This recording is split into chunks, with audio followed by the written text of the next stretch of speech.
Las dos cosas. Y al final le dije, no, lo que pasa es que sí, así son las cosas.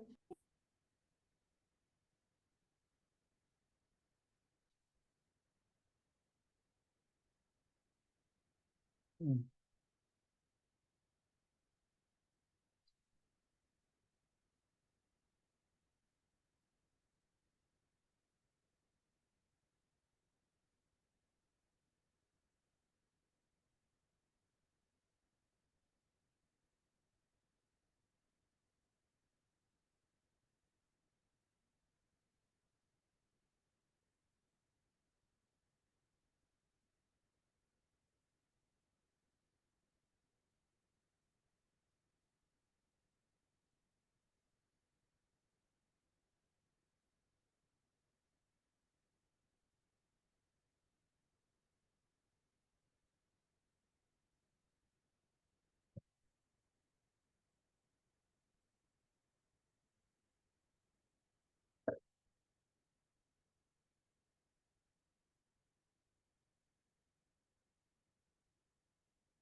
A ver, vamos a ver. Primero,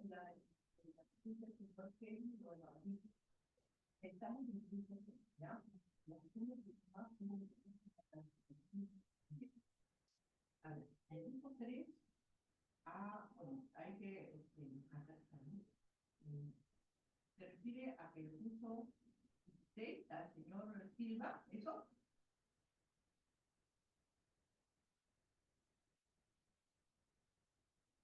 A ver, atención, estamos absorbiendo las dudas. Señor Silva, por un lado, ya. entonces no es sobre 16. O sea, saca la misma nota que Ah, es nosotros. cierto. A ver, dígame. ¿Cómo?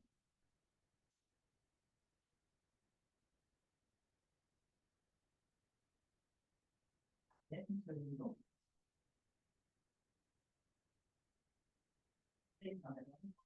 Usted me dice que al señor Silva hubo un error. ¿A qué se refiere? ¿Le ponemos la misma nota o le bajamos más? Dígame. Porque ahí dice 16 después. ¿Cuándo es su nota el señor Silva?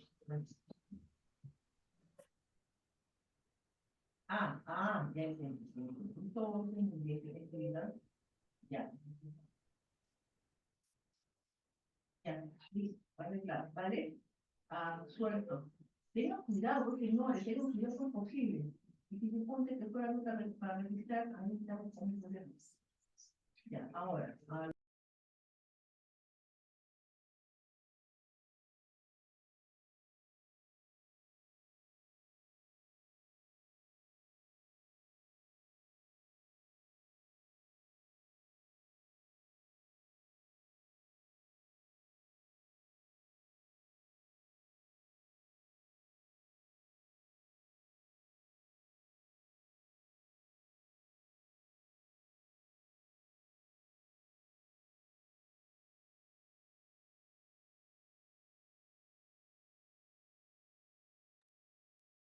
Hola chicos, ¿ya terminó el pasito?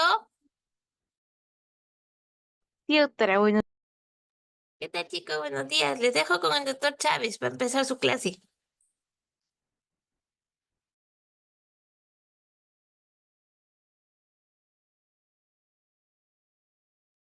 muy bien, doctora.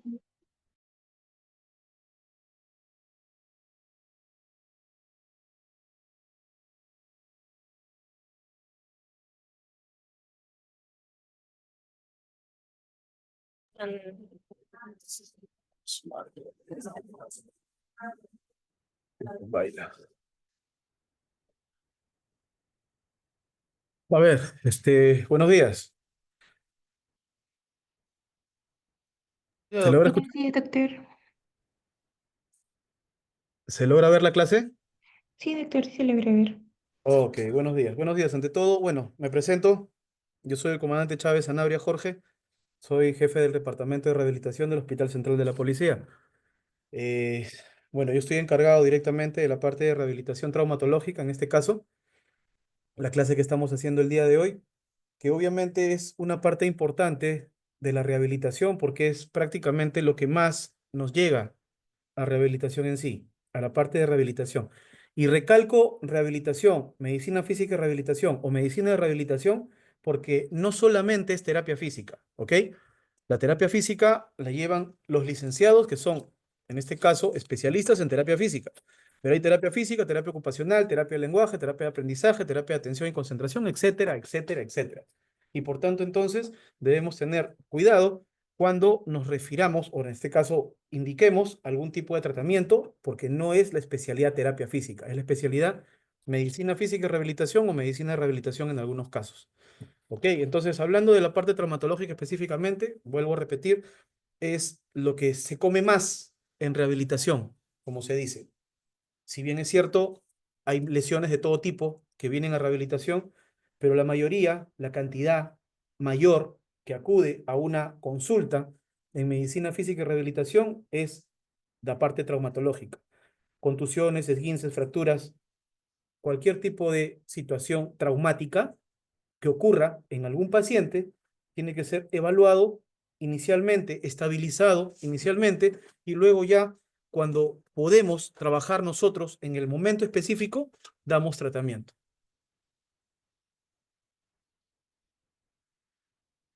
Tenemos que hablar primero qué son fracturas. Fracturas son una pérdida de conexión del hueso que soporta fuerza por encima del límite de elasticidad, formándose dos o más fragmentos, con o sin desplazamiento, obviamente.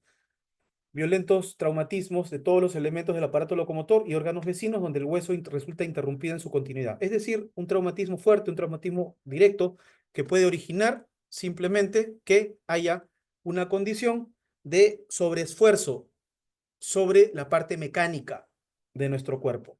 ¿Ok? Síntomas y signos de una fractura: el dolor, la impotencia funcional, la deformación del segmento, la pérdida de los ejes del miembro, la equimosis, el crépito óseo, que es el crujidito que se puede producir, la movilidad anormal del segmento y obviamente la asimetría. Clasificación: es importante entender que hay varios tipos de clasificaciones de las fracturas, algunas mucho más simples que otras mucho más complejas.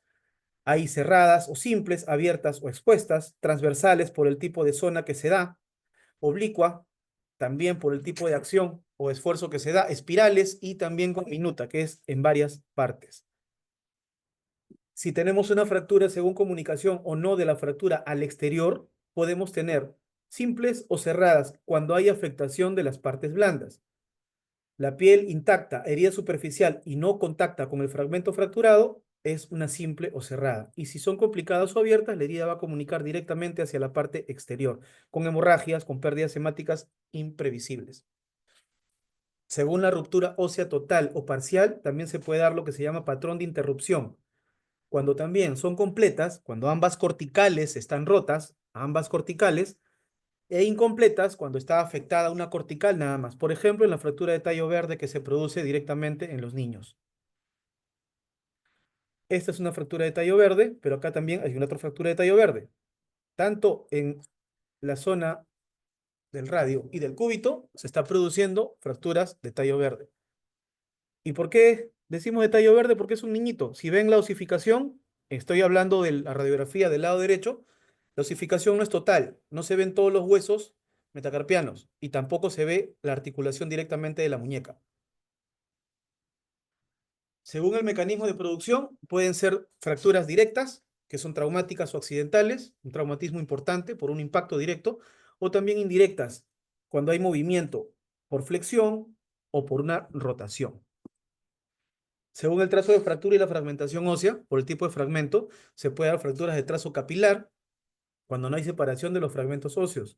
Fracturas en tallo verde, que ya vimos anteriormente también. En rodete, en la edad infantil, por fuerzas de compresión. Desplazadas, cuando uno de los dos fragmentos sufre desviación relativa. Anguladas, cuando se pierde la angulación normal del eje longitudinal del hueso. Y transversas, cuando la fractura perpendicular al eje longitudinal óseo se produce poco o nulo acortamiento. Y la zona de contacto ósea es pequeña. Generalmente suelen ser de tipo inestables. ¿Ok? Espontáneas, cuando son traumatismos repetidos, poco intensos. El cizallamiento, cuando dos zonas distintas reciben fuerza en sentido contrario, por ejemplo, en una vértebra, por una caída, un paciente que cae con los dos pies y de pie, puede recibir un impacto directo hacia la parte mecánica de la columna, y una de las vértebras puede comprimirse y puede originar justamente estas fracturas por cizallamiento. Patológicas, cuando hay algún tipo de problema que está originando directamente la condición, no necesariamente un mecanismo traumático. Puede ser una masa tumoral, puede ser una masa quística, puede ser por osteoporosis u osteomalacia. Compresión, cuando es de un hueso esponjoso por encima de sus límites de elasticidad, como por ejemplo en el caso del calcáneo, y los cuerpos vertebrales también. El arrancamiento o tracción, con la contracción brusca de un músculo en zona de inserción ósea o ligamentaria. Por ejemplo, en un esguince. En un esguince se puede dar un esguince en inversión, se da tal magnitud de movimiento que puede incluso haber un desplazamiento mayor de lo que es el tendón donde se está originando el pegue a nivel del hueso. Y al desplazar el tendón, puede desplazar esa partecita donde se está insertando directamente el tendón y provocar una fractura por arrancamiento o tracción. Oblicuas, cuando la línea de fractura forma un ángulo menos de 90 grados, con minutas, cuando son en varias partes, dos fragmentos óseos inestables o más, bifocales o dobles, cuando en un mismo hueso en dos puntos distintos se pueden dar, impactadas, cuando penetran la línea de fractura de un fragmento óseo, intraarticulares, si es una articulación o afectan a sus superficies articulares. Ahora, lo que estoy mencionando con respecto a los tipos de fractura es para que se corrobore directamente que hay varios tipos de condiciones de fracturas, pero lo que es importante para nosotros, y muy importante para nosotros, es saber exactamente cuándo va a consolidar una fractura, cuándo va a pegar una fractura y cuándo va a poder tener una actividad o un proceso de rehabilitación. Por eso es que tenemos que hablar de la consolidación ósea. En la consolidación ósea tenemos 4 fases importantes. Dentro de la fase de impacto, la fase inicial o la fase donde se produce, lo más importante que es el hematoma fracturario inicial. El hematoma, la necrosis que va a producir directamente por la fase donde se ha producido el proceso inflamatorio directo. Es la fase inflamatoria o, como vuelvo a repetir, la fase de impacto, donde se está preparando ese terreno de la consolidación, donde está generándose directamente lo que es el acúmulo de los líquidos, donde está dándose la concentración de las células inflamatorias, donde va a haber una diferenciación celular regulada por factores inductores, donde se está dando necesariamente lo que se llama el hematoma fracturario, que se produce dentro de las primeras 12 horas. Luego se va a ir organizando ese hematoma hasta más o menos las 48 horas, pero todo ese es el proceso directo de la parte de lo que estamos hablando, inflamatoria en sí o fase de impacto. Aquí va a haber una proliferación de granulación y todo eso se va a dar dentro de las primeras 48 horas. 2 días para que se provoque la fase inflamatoria inicial. Luego viene la fase de formación de callo blando.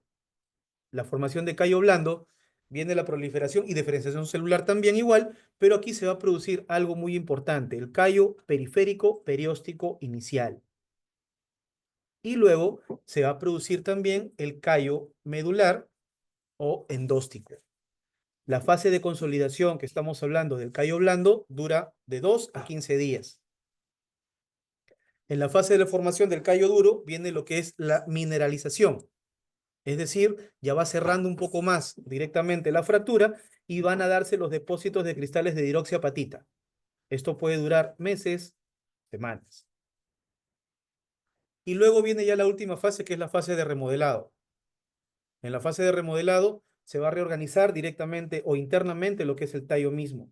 Y ya el tejido va a formar un tejido específico, un tejido duro, un tejido fuerte. Va a estar tratando de mejorar su estabilidad en todo sentido. Aquí se va a producir, pues, que la estructura interna va a mejorar mucho más, en este caso, la superficie posterior. Cuando hablamos de retardo de consolidación, hablamos directamente cuando se está produciendo inmediatamente después de esperar que la fractura ya haya consolidado en sí. Es decir, si tenemos un paciente que tiene una fractura, por ejemplo, de fémur, las fracturas de fémur deberíamos estar esperando que más o menos dentro de los primeros 3 meses, ese paciente ya debería tener una buena performance en cuanto a la fractura. Ya estaría en su fase de remodelación. Y por tanto, estando en su fase de remodelación, deberíamos entonces esperar que ese hueso esté cerrado completamente a los 3 meses. 4 meses también. Entre 3 y 4 meses se debe producir entonces la fase de remodelación y debemos tener ya incluso mejoría completa prácticamente de la zona ósea. Lo que nos quedaría ya son remodelaciones mínimas que pueden durar incluso hasta años. Pero ¿qué pasa? Cuando más o menos ya pasa los 3 o 4 meses, muchas veces vemos que no hay una continuidad en cuanto a la radiografía. Es decir, no se está cerrando, no está entrando ni siquiera en fase de callo duro. Puede estar en una fase de callo blando y puede no tener una continuidad esa radiografía. Es decir, un espacio que la fractura no se está cerrando. Y por ende, entonces, hablamos a partir de aproximadamente entre 3 y 4 meses de una condición que se llama retardo de consolidación. Ese retardo de consolidación puede durar hasta los 8 meses aproximadamente en tiempos. ¿Ok? Cuando hablamos de tiempos, por retardo de consolidación deberíamos hablar hasta los 9 meses aproximadamente. ¿Por qué? Porque cuando hablamos de tiempos, después de los 9 meses, tendría que darse lo que se llama el proceso de pseudoartrosis. Estamos hablando de tiempos, ¿ok? Pueden haber factores que van a impedir el retardo de consolidación, como por ejemplo la diastasis interfragmentaria, o sea, que estén muy abiertas las zonas de los fragmentos por tracción excesiva, por las esquirlas que pueden producirse, por la interposición de las partes blandas, por la movilidad del foco, que hay una inmovilización breve o insuficiente o interrumpida. Es decir, tú le das una inmovilización a un paciente que tiene una fractura, imaginemos una fractura de tibia, es una fractura sin desplazamiento y simplemente le pones un yesito. A la fractura de tibia le das solamente 2 semanas de inmovilización, entonces obviamente no va a recuperar un estatus adecuado, no va a estar dentro de su condición de callo duro. Y por tanto entonces necesitamos tener más tiempo para que se recupere esa situación. Si tú quitas la inmovilización, vas a producir que haya movilidad de ese foco fracturario. Condiciones químicas, como los metales ionizables, condiciones biológicas, como por ejemplo la senilidad, o sea, ser adulto mayor, un balance negativo mineral o un balance negativo del nitrógeno. Y obviamente condiciones patológicas como el cáncer, como el lupus, la osteomielitis o incluso la diabetes, el hipotiroidismo y la enfermedad de Payet. Aquí ya hablamos de pseudoartrosis. Acuérdense que les dije inicialmente, el retardo de consolidación se puede producir por encima de los 3 a 4 meses y posterior hasta más o menos casi los 9 meses, 8 meses. Entonces, a partir de los 9 meses, por tiempos, ya podemos hablar de una pseudoartrosis. ¿Ok? A partir de los 9 meses por tiempos, ya podemos hablar de una pseudoartrosis. Pero la pseudoartrosis también tiene que tener algunas condiciones clínicos radiológicas, que obviamente hemos visto que ha detenido esa condición de unión o consolidación. Hay tipos de pseudoartrosis, como la pseudoartrosis hipervascularizada o hipertrófica, que se genera un gran callo. La hipovascularizada o hipotrófica, donde el hueso se está generando poco, no se está dando una condición adecuada.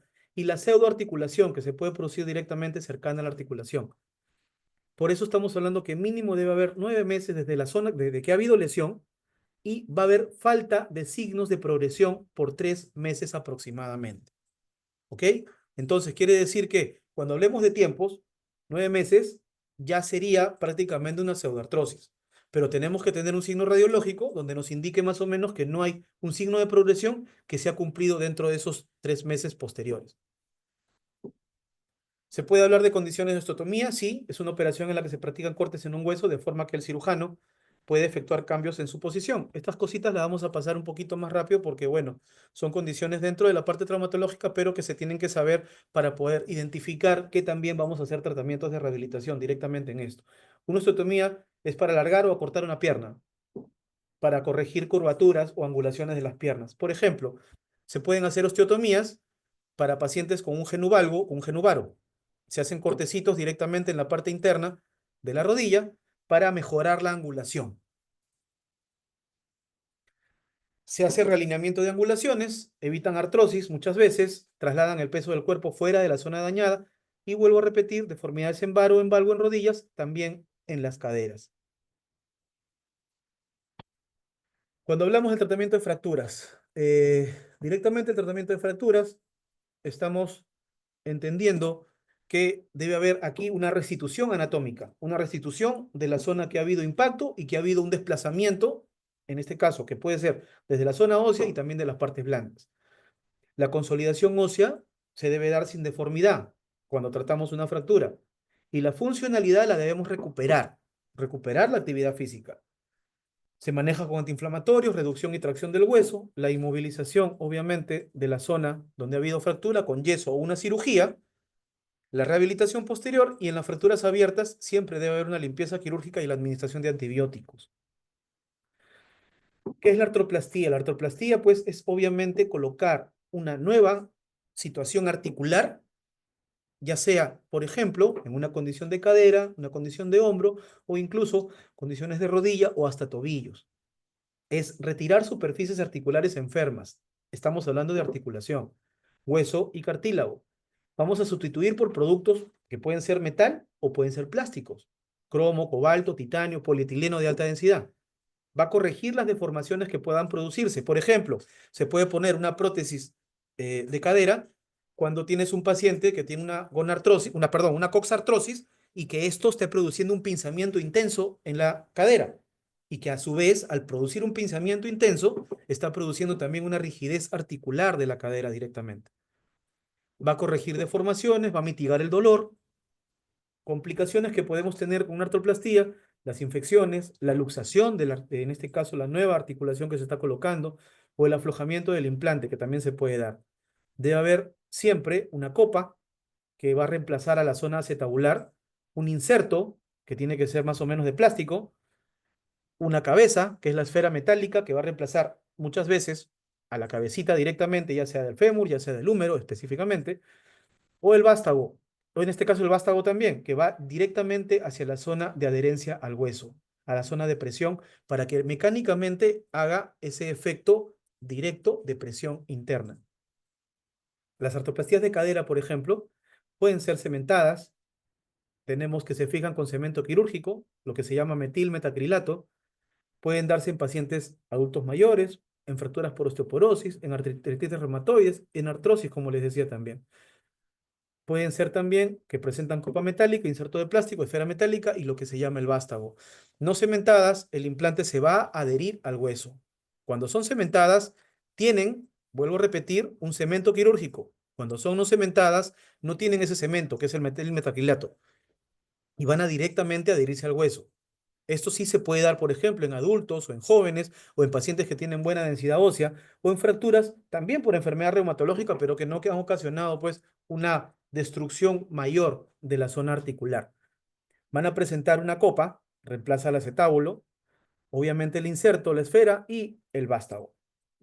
Cuando son híbridas, pueden colocarse cemento en uno de los componentes o también van a llevar todos los demás componentes en sí. Es decir, puede haber de repente que coloquen cemento en una zona o más.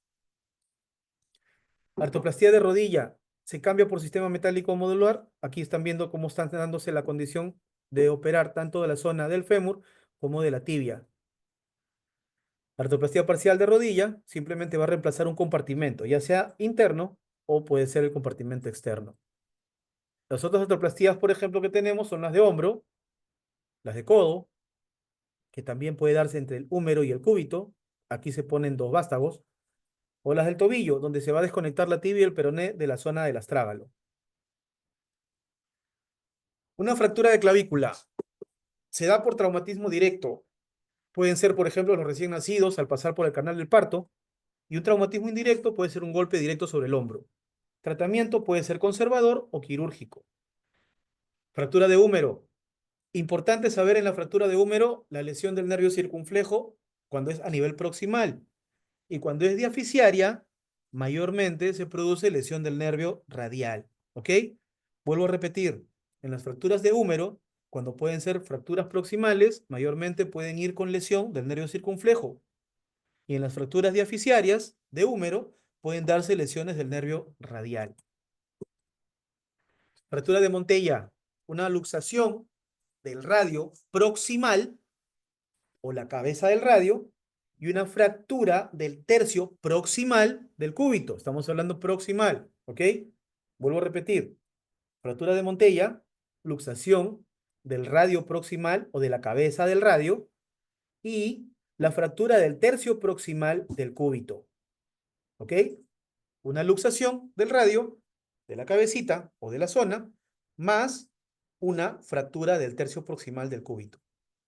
Fractura de Galeazzi, una fractura de la diáfisis radial con luxación del cúbito distal. Fractura de Montella era proximal, fractura de Galeazzi, mayormente luxación del cúbito distal. Pero, acuérdense, la luxación en la fractura de Montella era del radio y la fractura era del cúbito en la parte proximal. En la fractura de Galeazzi, la fractura es de diáfisis radial mayormente con una luxación del cúbito distal, es hacia el otro lado. Fractura de Cole es importante cuando se dan por caídas con antebrazo y muñeca en extensión. Radio distal mayormente, obviamente, la fractura. Pueden haber desviación dorsal, desviación radial. La desviación dorsal, lo que le llaman el dorso en tenedor, la desviación radial, desviación en bayoneta. Fractura de Smith, al revés de la fractura de Coles. Mientras la fractura de Coles es colocando la mano en una hiperextensión, en la fractura de Smith, la mano se coloca en una flexión o una hiperflexión. Aquí vemos la diferencia. El Coles hay deformidad mayormente de dorso de tenedor. El Smith, la deformidad en pala de jardinero. El Coles es un desplazamiento dorsal y radial. El desplazamiento en el Smith es ventral. La caída con la mano en dorsiflexión, o sea, estamos hablando de la extensión de la muñeca. Y en este caso la de Smith, la caída sobre el dorso de la mano, es decir, en flexión. La caída con dorsiflexión es una caída en extensión, colocando la mano y la palma. La caída sobre el dorso de la mano es una caída en flexión. ¿Ok? Mayormente pueden ser extraarticulares y el tratamiento también puede ser conservador. Fractura del quinto metacarpiano, fractura del boxeador, una ausencia del nudillo y se pueden producir obviamente por impactos. Fracturas diaficiales de fémur. Importante saber que en las fracturas diaficiales de fémur se pueden dar lo que se llaman las complicaciones del nervio ciático. ¿Por qué? Por rotación, por esfuerzo, etc. ¿Qué es un esguince? Un esguince es una distensión o ruptura completa o incompleta de un ligamento o conjunto de estos ligamentos. Puede haber un desplazamiento momentáneo de las superficies articulares de contacto. Puede haber un movimiento forzado de una articulación a una posición no natural, es decir, una torcedura. Hay grados de esguinces. El grado 1, cuando hay un desgarro microscópico, hablando directamente de algo que estemos viendo a nivel anatomopatológico. Un grado 2, cuando hay un desgarro parcial. Y un grado 3, cuando hay una ruptura total de la zona de ya sea ligamento, específicamente hablando. El esguince de primer grado, una distensión del ligamento sin ruptura, no hay inestabilidad articular, hay edema leve, puede haber dolor ligero, el paciente puede o no quejarse de dolor hasta las 24 horas de la lesión. Vuelvo a repetir, primer grado solamente es una distensión o ligamento y generalmente no hay ruptura. Hay inflamación directamente de la zona, puede haber incluso un aumento de volumen, pero no va a ser un gran aumento de volumen. En el esguince de grado 2 sí puede haber ya una ruptura parcial de ligamentos y por ende un aumento de volumen que es evidente. La articulación va a estar intacta porque no está roto completamente el ligamento. Va a haber equimosis, es decir, se va a poner morada la zona, va a cambiar de color, va a haber puntos sensibles a la presión y obviamente va a haber un dolor que está localizado en la zona donde se ha producido el movimiento de la articulación. El esguince de tercer grado si hay una ruptura total. Acá la articulación va a ser inestable, en situación de estrés, el aumento de volumen significativo, va a haber decoloración a veces, también equimosis grande, y si la ruptura es completa puede a veces ser indolora, pero va a haber puntos sensibles a la zona de presión. Aquí vamos a tener un problema que se llama inestabilidad en la articulación. Cuidados que tenemos que en un esguince, el poslesión, el reposo para la articulación, colocarla inmóvil, compresión con mayor inflamación, el hielo, aquí dice 10 minutos cada 4 horas. Generalmente utilizamos bastante lo que es el tratamiento, más o menos llegando a los 5 minutos, 6 minutos, máximo 8 minutos. 10 minutos ya es mucho. Hemos probado bastante que obviamente el hielo puede provocar lo que se llama vasoconstricción y con el tiempo puede incluso haber angiopatías. Entonces tenemos que tener cuidado por el problema de colocar mucho tiempo el hielo. ¿Va a desinflamar? Claro que sí. Es lo primero que tenemos que utilizar como desinflamante o como antiinflamatorio. Y obviamente va a disminuir el edema y va a reabsorber el hematoma. ¿Debido a qué? A la vasoconstricción. Y la elevación, para mantener constante la pierna en elevación, disminuye el edema. Hay estudios que dicen que mientras más rápido movilices al esguince, va a ser mejor. Pero la verdad que nosotros hemos tenido no una buena performance cuando hemos hecho eso e incluso hemos tenido bastantes lesiones recidivantes. Por eso preferimos tener una buena inmovilización dependiendo del tipo de proceso del esguince.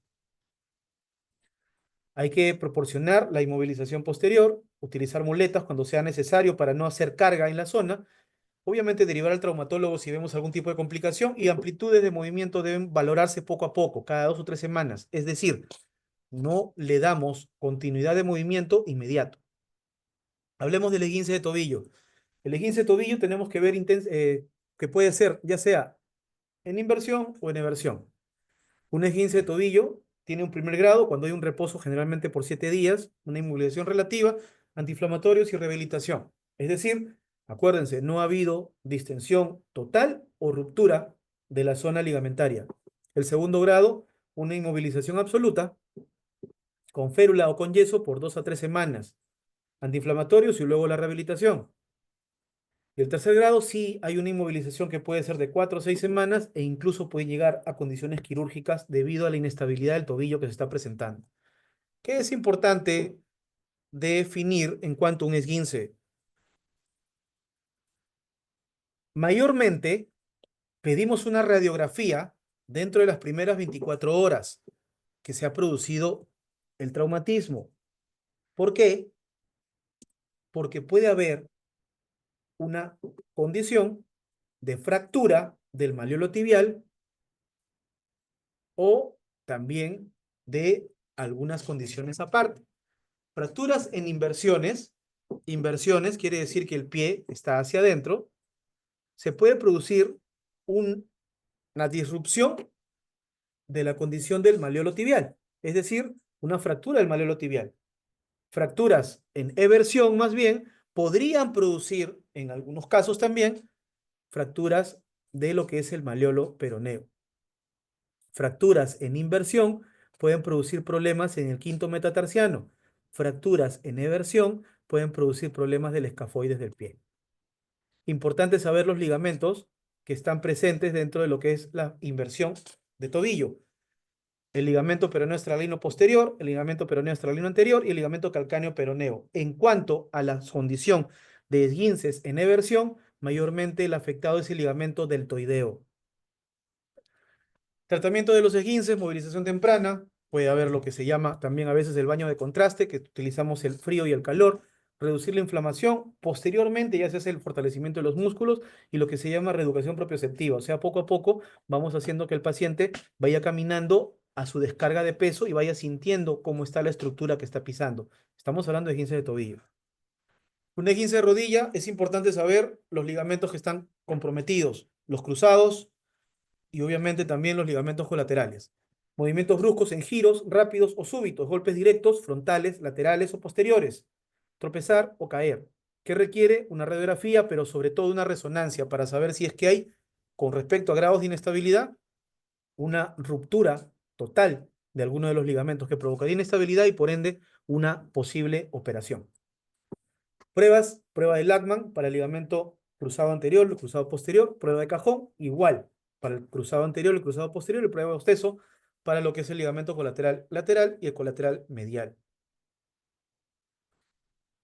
Tratamientos pueden ser quirúrgicos o conservadores, dependiendo del tipo de ruptura que tengan. Si es una ruptura total, van mayormente a cirugías. ¿Ok? Se da descansos, no apoyar peso en la rodilla por el peso que tiene el cuerpo. El hielo, que obviamente va a provocar la antiinflamación, el vendaje, que es específico para la zona para inmovilizar, elevar la rodilla, luego los antiinflamatorios, una rodillera específica que puede utilizarse, las muletas para no hacer descarga de peso y posteriormente los ejercicios de rehabilitación, que van a evitar obviamente la rigidez, disminuir la inflamación y van a ayudar a los movimientos gradualmente de la rodilla. Una luxación es un desplazamiento anormal, o también antes llamado dislocación, de los extremos óseos de la articulación. Hay una pérdida de contacto, sobrepasa la amplitud de movimiento y pueden dañar vasos y nervios adyacentes. Su luxación no va a ser permanente. Signos y síntomas: dolor severo, deformidad de articulación, incapacidad de mover la articulación, un aumento de volumen y un punto sensible a la presión. Luxación acromioclavicular. Importante saber que hay clasificación de Rodwood, que se da en 6 tipos, y la clasificación de Allman, que se da en 3 tipos. Se pueden producir en lesiones deportivas, puede haber dolor intenso, incapacidad para levantar el brazo, puede haber deformidad, edema y hematoma, y lo que le llaman también signo de la tecla. Aquí, si ustedes revisan la clasificación de Rodwood, van a ver los 3 tipos iniciales. Los 2 tipos iniciales, el 1 y el 2, mayormente son tratamientos conservadores. El tipo 3 se puede ver si es que se puede o no operar. Hay casos que se operan, hay casos que no. Pero en el 4, el 5 y el 6, todos son quirúrgicos. ¿Ok? La ruptura que se produce depende de los ligamentos, ya sea el acromioclavicular o el ligamento coracoclavicular. Si el ligamento acromioclavicular está distendido, puedes dejarlo simplemente con un tratamiento conservador. Pero si hay desplazamiento del ligamento coracoclavicular más una ruptura también del ligamento, en este caso acromioclavicular, los dos, ya puedes escoger si puedes operar o no. Ese es el caso del 3. Pero ¿qué tanto nos da esta condición quirúrgica? Si es que hay mucho desplazamiento, si es que hay mucho dolor o si incluso hay una deformidad que pueda ser operada. Pero en el 4, el 5 y el 6 ya hay condiciones quirúrgicas. ¿Por qué? Porque aquí van a ver ustedes que, por ejemplo, en el 4 está posterior a la clavícula. En el 5, la disrupción o el desplazamiento es muchísimo mayor que en el grado 3. O sea, prácticamente 2 veces la misma clavícula. Y en el grado 6, el desplazamiento es inferior de la clavícula o prácticamente anterior. Mayormente esto es infrecuente. pero es un grado dentro de la clasificación de Rothbard. Y la de Allman es más fácil porque simplemente nos dice cuando se rompe un ligamento. Ligamento estirado, o en este caso distendido, el acromio clavicular, es un tipo 1. El tipo 2, cuando hay ruptura directamente del acromio clavicular. Y un tipo 3, cuando hay ruptura del acromio clavicular y también del córaco clavicular. Tratamiento, inmovilización por 2 a 3 semanas, reposo. Ya les dije, el 1 y 2 es el conservador cuando hablamos de Rothbard. El 4, 5 y 6 es quirúrgico cuando hablamos de Rothbard. Y el 3 es conservador quirúrgico dependiendo de la deformidad. Si hablamos de Allman, el más quirúrgico obviamente es el tipo 3. Movilizaciones pasivas, medios físicos que van a ayudarnos a poco movilizar la zona. Luxación de hombro, más del 50% de las luxaciones. Es importante saber de aquí que puede provocar lesiones de partes blandas, lesión del nervio axilar o del plexo braquial o lesión también de la arteria axilar. Cuando hay una fractura de clavícula, acuérdense también, puede haber también lesión del plexo braquial. Tratamiento, reducción precoz. Puede haber quirúrgico cuando son recidivantes o cuando son deportistas, no quirúrgicos de 4 a 6 semanas de inmovilización. Reposo, cabestrillo, un vendaje de Belpo, que es un vendaje en 8 que se le llama, un yeso toracobraquial, obviamente la crioterapia, que es para el frío, los AINES y los tratamientos con agentes físicos que pueden disminuir la inflamación en un paciente. ¿Cuándo hay luxación recidivante de hombro? Cuando se da en más de 3 ocasiones esta luxación, con mecanismos de poca intensidad. Hay un peligro de recidiva en 50-90% en los menores de 20 años. Hay mala recuperación muchas veces y tenemos que mayormente hacer una cirugía artroscópica porque las inflamaciones constantes que producen las luxaciones también que se están produciendo constantemente van a provocar estados inflamatorios y fibrosis de la zona. El paciente incluso puede llegar a luxar a voluntad. Luxación de rodilla, una urgencia ortopédica, dolor intenso, hinchazón importante, inestabilidad de rodilla, complicaciones, lesión del nervio peroneo, del tibial posterior o de la arteria poplitea. Hay un porcentaje que pueden llegar incluso a una amputación, ya sea por tanto problema hipovolémico. Tratamiento, primero la radiografía, la resonancia y la arteriografía que tenemos que obviamente evaluar para ver la parte ligamentaria y la parte ósea. Reducción mínimo de 6 horas y eso por 3 a 4 semanas. Cirugía no es urgente, pero podría ser urgente cuando consideramos que hay bastante inestabilidad y dolor intenso. Y urgente directamente si es que vemos una condición vascular o ya hay un síndrome compartimental, una lesión expuesta. La rehabilitación se puede hacer pre y postquirúrgica directamente. La luxación de codo, caída sobre el brazo en extensión, pueden darse también cuando a los niños les haces un tirón brusco del brazo. Tratamiento, inmovilizas los brazos con cabestrillo o las férulas. Reducción rápida, posible cirugía y las complicaciones de la luxación de codo, el nervio mediano, arteria braquial. Luxación de muñeca, caída sobre mano abierta. No estamos hablando de fractura, solamente luxación. Inmovilizar muñeca, brazo con cabestrillo, complicaciones, lesión del nervio mediano. Luxación de tobillos, o sea, una fractura o lesión de conductores en choque automovilístico. Hay que movilizar el tobillo. La afectación puede ser neurovascular. La mano. Es importante saber algunas cositas con respecto a las articulaciones que encontramos en la mano. Bueno, esto ya es algo de revisión que tienen que tener ustedes. ¿Qué podemos hablar? El síndrome del túnel del carpo. Se produce cuando el nervio mediano se comprime. ¿Qué tenemos para poder identificar esto? Los cambios de sensibilidad en la zona de la mano, la prueba de Tinel, que es simplemente la percusión directa en la zona de la muñeca, o la prueba de Fallen, que es ya sea la hiperflexión, mantener en 40 segundos, o la hiperextensión, mantenerla en 40 segundos de ambas muñecas. Percusión en la región de la muñeca, el signo de Tinel, y en este caso es la hiperflexión, por 40 segundos a 1 minuto, la prueba de Fallen.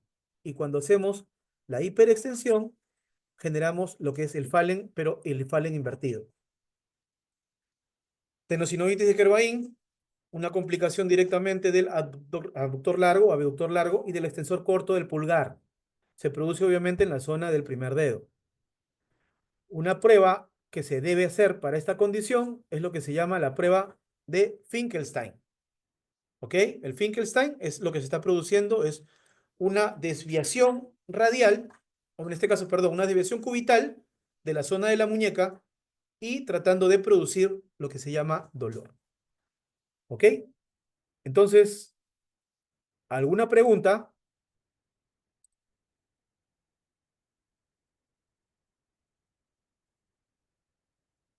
Doctores, ¿ya se durmieron? No, doctor. Todo bien. Claro, Quedó claro. bien. Quedó el resumen de trauma ahí. Todo correcto, ¿Alguna doctor. pregunta, doctores, antes de terminar?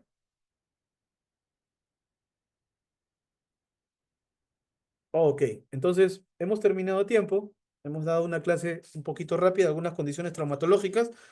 Ustedes dirán por qué no se ha hablado directamente de la parte de la rehabilitación. Lo que pasa es que la rehabilitación aquí es importante saber cómo se produce el traumatismo, cómo se produce la fractura, la luxación, el esguince, qué es lo que se produce, qué es lo que hay en problemas de cuándo podemos entrar en la rehabilitación. Ese es el problema, el proceso importante.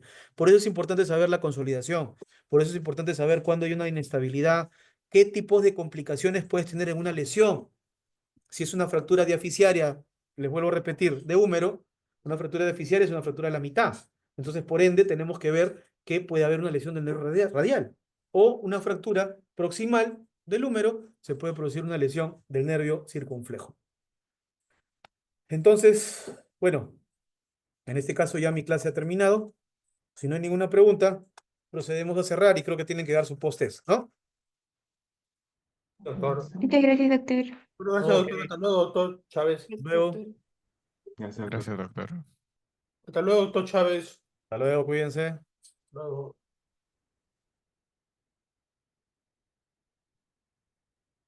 Vamos.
Hasta luego, doctor.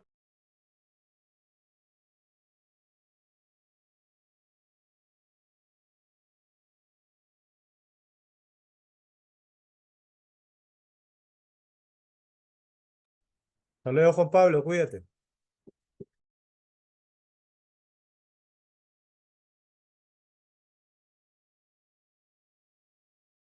Bueno, a los que se han quedado todavía, avísenle a sus compañeros que la otra semana ustedes tienen recuperación con el profesor que les toque, ¿ok? Ese va a ser ha sido la indicación, me imagino, del doctor Casma. La otra semana con el profesor que les toque va a ser la recuperación directa, o sea, tienen prácticamente 2 notas, ¿ok? Hasta luego, cuídense.